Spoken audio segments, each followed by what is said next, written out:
Dalawang bagay lang ang pwede mangyari pag hiwalay na kayo.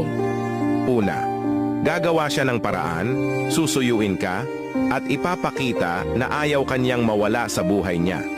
Gagawin niya ang lahat para maayos kayo ulit. Kasi mahal ka niya at hindi niya kayang bitawan ang relasyon niyo. Pangalawa, bigla na lang siyang maglalaho. Kasi sa totoo lang, hinihintay lang niyang ikaw ang unang bumitaw.